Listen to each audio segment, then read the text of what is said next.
Hey, what is up, Warriors? It's the Quadfather here, and this is the inaugural episode of Quadfatherly Advice. But before I get too far into this thing, I want to ask you guys a question. School has been starting this week for a lot of people, and sometimes for some people it's coming up sooner. But was there ever a Call of Duty map that actually had a school in it?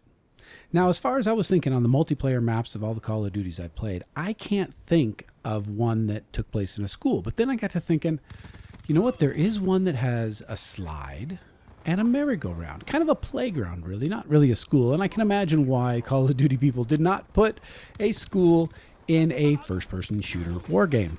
You know, I think they get enough bad press for the terminal debacle, where I think it was even outlawed in Russia or something like that.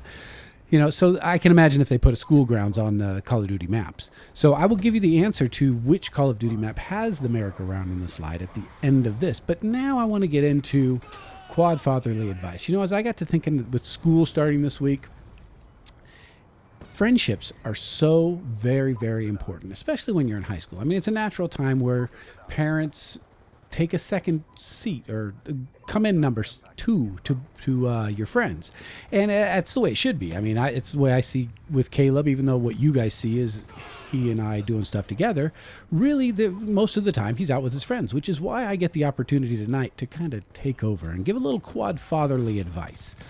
So I'm going to do that, and it's going to be about friends. So what kind of people do you hang out with? You know, we talked a little bit about in one of our earlier episodes that you know, that there are a bunch of different groups on different campuses, whatever school you go to. You know, you kind of see people as the jocks or the cheerleaders or the chess club or the nerds or the people who do really good in school. Or, you know, you could categorize people in all these different ways. But really what you see is a bunch of people hanging out together and people who have friends. And those friends can have good times and you can have good times with your friends and the jocks can have good times. I mean, they can all coexist, although oftentimes they don't. And so I thought I'd talk a little bit about what it takes to be a good friend. Now, I'm not going to make this a boring little social whatever you might take in school. Hey, let's talk this, let's do that. No, I want to make this a little more interesting. You know, like what kind of people do you like to hang out with? I mean, when I was in high school, I hung out with the type of people that I thought I wanted to be like. And I looked at everybody else as they were in groups that, oh man, those groups suck compared to my group. You know what? I have started as an adult to hang out in groups of people that do the same things that I do because friendships are temporary, right? I mean, almost every friend I've had is gone by the wayside. I have a couple friends. Actually, one goes back from 9th grade, so that's a pretty long time. But it's not bad that friendships are temporary. I mean, people move away. You know, there's only so many ways to stay in contact, and there's only so many people that you can stay in contact with. So knowing that friendships are temporary, you ought to be doing the things that you want to do. And that's, in order for people to want to hang out with you, you got to treat people in a nice way. So, you know, I always think of everybody else in the world as someone who's me, but in another set of skin. So I definitely have a lot more understanding for when people are goofy or have a bad day or say something that's rude to me. It's like, you know, I don't really take it personally. You know, if it's somebody that's really close and they're saying some harsh things, of course I'm going to take that to heart. And I'm going to, you know, after I get done maybe with my argument with them about how I'm not such a bad guy. Hopefully I'm not doing that too much, but you know, I'm going to think about what they said. And if it has some truth to it, I'm going to say, all right, you know what, maybe, at least to my heart, in my head, I might not tell them, but I'm going to say, you know what, that is something that I could work on. Even though it hurt, it stung, it was a little too close to home, maybe as a person I could continue to grow. And I hope that I continue to grow and learn more as a person all the time. So I'm encouraging you guys to do that. But in order to do that, you got to admit that you're wrong sometimes. And that's not very easy, especially not very easy for us guys. We don't like to admit that we're wrong. But you know what? Every time I've had someone admit that they were wrong to me, I was like, all right, well, yeah, that's cool. You know, hey, if you at least you understand that you made a mistake. And that was something that I learned, growing up. I think my mom actually used to say, although this is Quadfatherly advice. So Quadfather's motherly advice, or whatever, Quadfather's mother's advice. She always said, do you want to be right or do you want to have a relationship? And that really stuck with me. I thought, you know what, so many times I get in these little arguments where I just want to prove that I'm right and they were wrong, and I want them to admit it, and that's why I argue. So a lot of times I just kind of let people, if they're going to hold tightly to an opinion and they're going to say, all right, well, this is the right way, and they're going to get in a big argument about it, I'm like, all right, well, I'll let you be wrong. I'm not married to the idea that you actually need to believe the same as me, because I always just look for points of agreement with people, or clarity. Really, I look for clarity over agreement. If I understand where they're coming from and they understand where I'm coming from, it's fine if we're different. I don't want all my friends to be like me. I want them to be them. So I'm kind of rambling here, but I do have a couple clear points, and that is, when you are wrong, you just admit it. Just say, hey, we all screw up. And the difference in the quality of the people that I hang out with and who I don't want to hang out with is when people screw up, they admit it. They say, gosh, yeah, sorry, I apologize.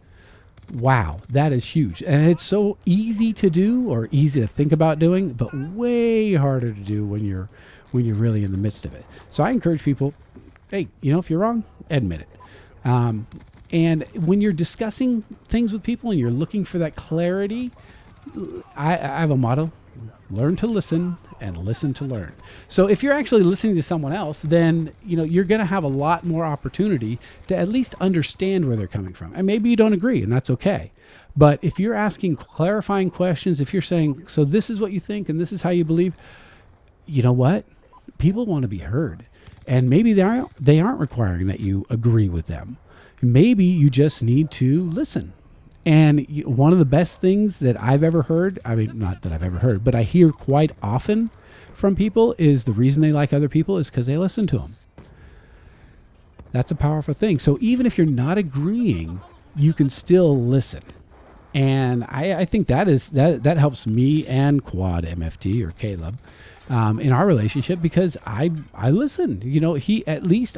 When we get in an argument, he knows that I will listen to his point, that I fully understand what he's trying to say. And sometimes he can change my mind, but other times I say, yes, I understand what you're saying. However, I don't agree with you, and I have the final decision, so I'm the dad.